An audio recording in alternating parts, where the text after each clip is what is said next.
gradually tilting. No, why? Well, I'll swear that hill from the market up to this house gets steeper every year. Where you been so long? Oh, I stopped by the malt shop. Had a marshmallow sundae. Oh, a marshmallow sundae. Bibb, I thought you were on a diet. I am. I had to have something to give me the strength to climb that Matterhorn. Oh. Say, I saw Chris at the malt shop.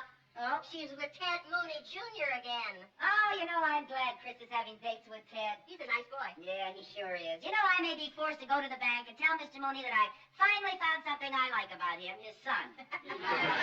Oh, Ted certainly is an improvement over that Chuck Gibbons. Every time I think of Chuck, I see him hunched over in our kitchen with the light of the refrigerator shining in his face. Hi, Mom. Hi, sweetheart. Oh, the most wonderful thing has happened. What? You'll never believe it. What? Ted Mooney and I are going steady. Ted, and you are going what-y? Steady. I'm wearing this last ring that makes it official, see? Oh, gee, Mom, this is the most thrilling moment of my life. Aren't you excited? Dumbfounded is the word. Well, don't you think you're a little young, Chris, to be going steady? Oh, Mother, don't be old-fashioned. All the girls at school go steady. And Mom, Ted and I have so much in common. We both like the same hootenanny singers, we both wear Beethoven sweatshirts, and we both do our homework listening to Dave Brubeck's jazz combo. Well, Univac couldn't have come up with a more ideal... Oh, wait till the girls see us tomorrow. They'll flip.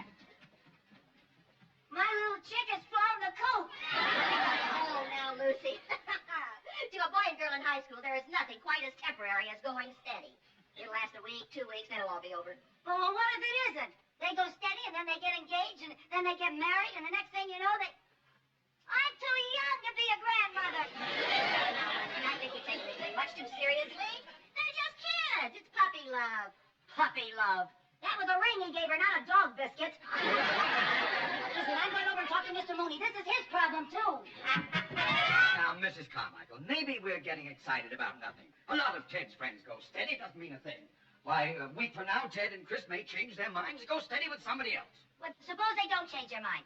Suppose they keep on going steady, and then they get engaged, and then they get married. Married? You mean you and I might be related? That's right. We have got to do something rash. Like, we'll forbid them to ever see each other again. Right. We'll forbid them to see each other again. That's... Oh, wait a minute. Wait a minute. We may be going at this all wrong. What do you mean? Well, you know how teenagers are. They resent parental authority. The minute you tell them not to do something, that's just what they're going to do. Point well taken. Then how should we go about nipping this thing in the bud? Reverse psychology. That's what we'll use. How? Well, we'll encourage them. We'll tell them we think it's wonderful that they're going steady.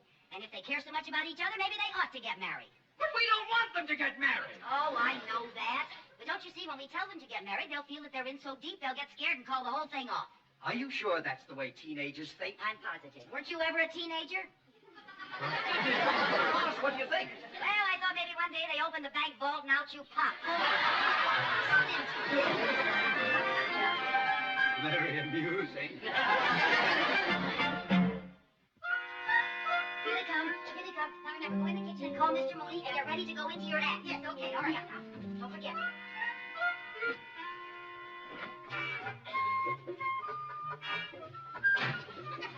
Hi, kids. Oh, hi, Mom. Hi, Miss Carmichael. Well, now, don't you be bashful in front of me. You go right ahead. Come on, Ted, let's go in the kitchen and do our algebra. Oh, now, why go in the kitchen? Why don't you do your homework in here where you can sit on the divan together? Oh, come now. Closer. After all, you're going steady. That's it. My, what a lovely couple. Go ahead, do your studying.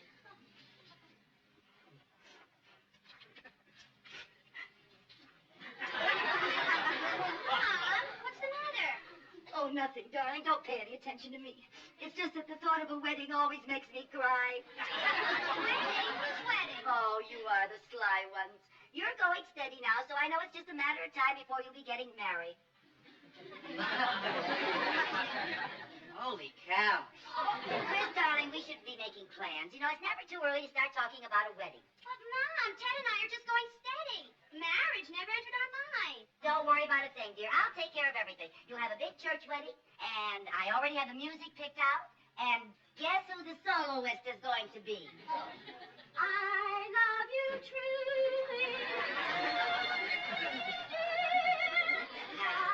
That's enough, Biff. That's enough, Biff. Okay, just save yourself for the ceremony. Bad luck for the bride and groom to hear all of the music before the wedding. Oh, kids, I think this is wonderful news. Congratulations. Oh, I wonder who that is. Oh, Mr. Mooney. Well, I always say if you're going to have a big wedding, do it in style. Oh, what a marvelous idea. A formal wedding. Yeah. Let's have it in June so we can have it out in the garden. Yeah. We'll invite the entire town. The entire wedding. And I'll have a bride. Yes, my boy. Dad, I've got to talk to you. I know what you're going to say, and don't worry about it. Everybody gets nervous. I even had some doubts myself before the ceremony. So did I. I had my doubts after the ceremony. Dad, this whole thing of getting married is a pretty big surprise to me. Well, it came as a surprise to me, too, but the more I thought about it, the better I liked it. Just think, in no time at all, you'll be presenting me with my first grandchild. Holy cow! Oh, say, I just thought of something, Biff. Maybe Chris could wear my wedding dress. What do you think? I think she could. Just a few alterations here and there. Yeah, it's in a box in the garage. Let's go out and look for it. All right. Mr. Mooney, how would you like to come with us? I'm sure the kids have a lot to talk about. Oh,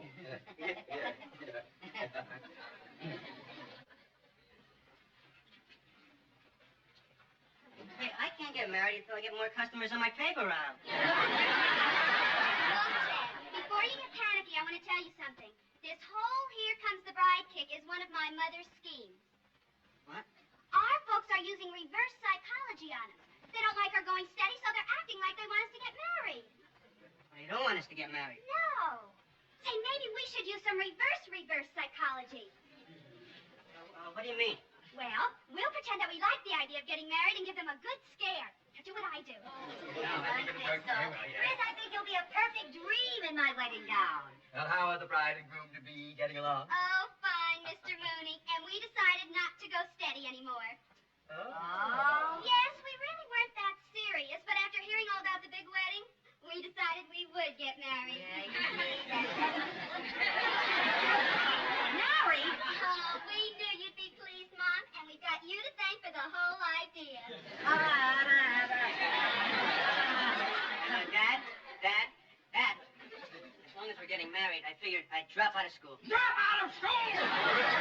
You can't stop your education. How would you get a job? I work for you at the bank. You don't know anything about banking. I got my marksmanship badge at camp last summer. I'll be a bank guard. Bank guard?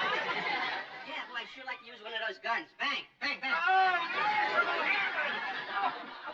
on, sweetheart. Let's go down to the malt shop and tell all the gang. Okay, pussycat. Bye, Dad. Yes, goodbye.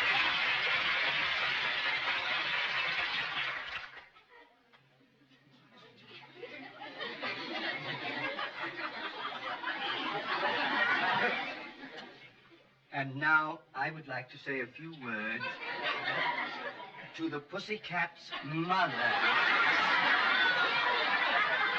Well, now, Mr. Mooney, I'm sure that we'll be able to talk them out of this some way, but just as a matter of curiosity, how much is the bank guard's take-home pay? Mrs. Carmichael! If you just keep out of this, you're gonna find out anyway. I'd rather sing, oh, promise me that someday and Oh, shut up! Isn't this a beautiful picture of Niagara Falls? Oh, that's very pretty. Where'd this come from? I don't know. Gee, what a beautiful spot. Did Ralph take you to Niagara Falls when you got married? Are you kidding? He rushed me right from the ceremony to the pawn shop to hock my wedding ring. Yeah. Married? Niagara Falls! There, this is Chris's travel folder. And your suitcase. Your suitcase, they're going to elope. Oh, now, suitcase. Dad, they're going to elope. Yes, Mrs. Carmichael. Yes, I heard you. Yes, you borrowed a suitcase, and you found a folder about Niagara Falls. Look, this is all circumstantial evidence. It can mean any number of things. Now, I assure you that Ted has gotten over all these silly ideas about marriage. And I want to assure you, too, that I have brought up that boy so that he's not the sort who would sneak off and elope without telling me. Well, as a matter of fact, I see him out in the backyard now carrying a long ladder. Now, that should give you an idea that he's... A long ladder!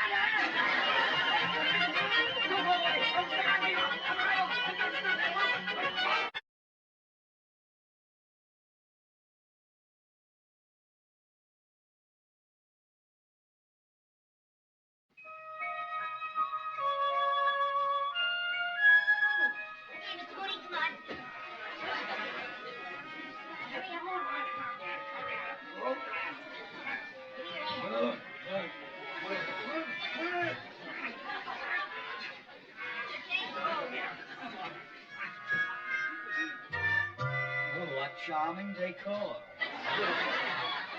What is this, early Huckleberry Finn? Well, what do you expect from two little boys? Oh, my. Shut up! What's the matter? Why did they build the ceiling so low?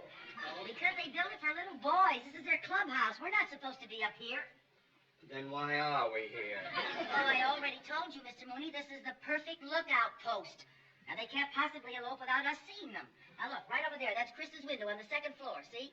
And right there is the back door. Right there is the side door. And this is the road that Ted has to use to drive over here. Well, I still say we should have locked them in their rooms till they came to their senses. Well, that is really the wrong psychology. Oh, I'm getting awfully tired of hearing you use that word. You make me wish that Freud had never been born.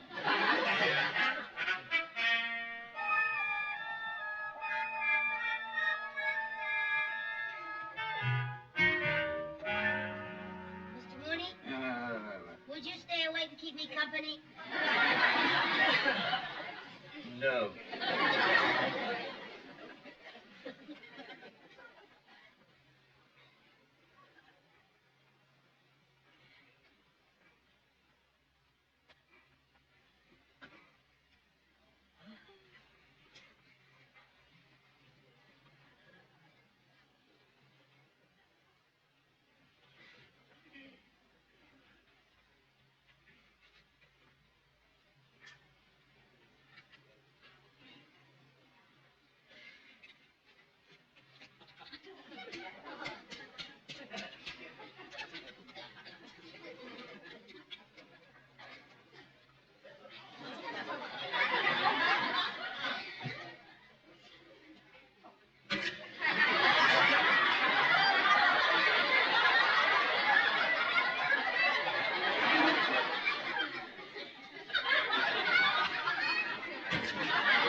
Mrs. Carmichael, just what do you think you're doing?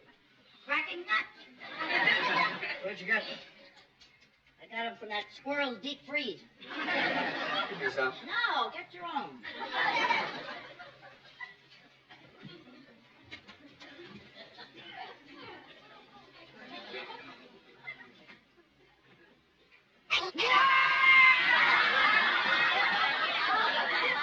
Why didn't you tell me the squirrel was still in there?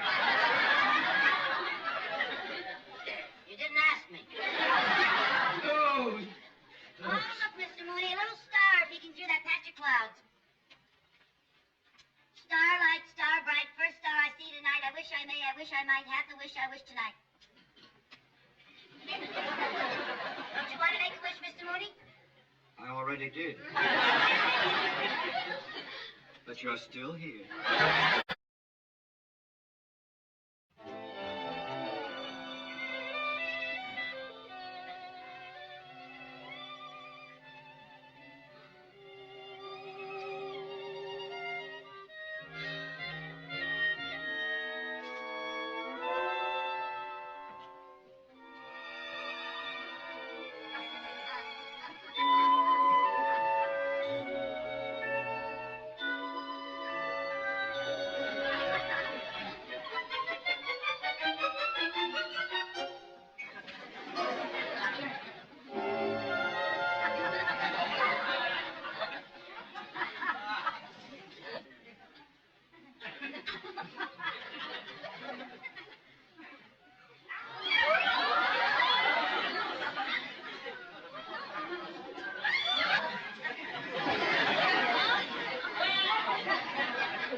having so much fun up here.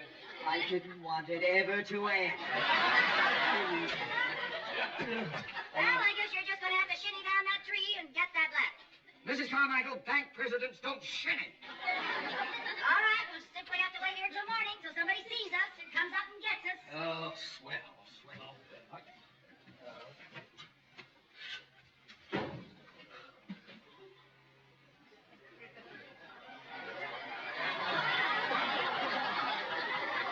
Snowing. That's all we need. Well, at least they'll have a white elopement.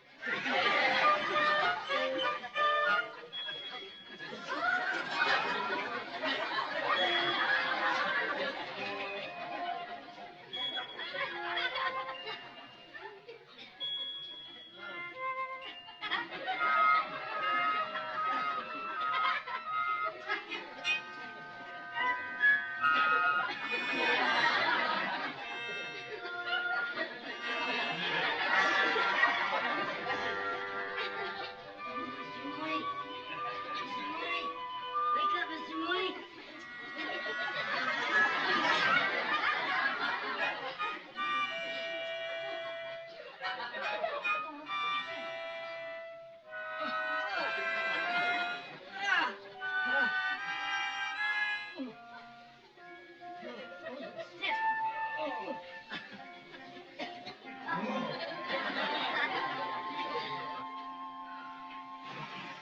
Mom, what are you doing up at the treehouse? Chris, you didn't elope last night. No, Ted and I had no intention of eloping. We were just playing a trick on you because you were using all that reverse psychology. Oh, haven't we got a couple of wonderful children? Mrs. Carmichael, if your fingers ever thaw out, I'm going to strangle you. Bye, honey. I've got to run, Mom. Anthony's driving me to school. All right, sweetheart. See you later. Bye-bye. I told you, Mr. Mooney. I told you we had nothing. Chris! Chris! Get us down from here! Oh, no. Damn, Jerry!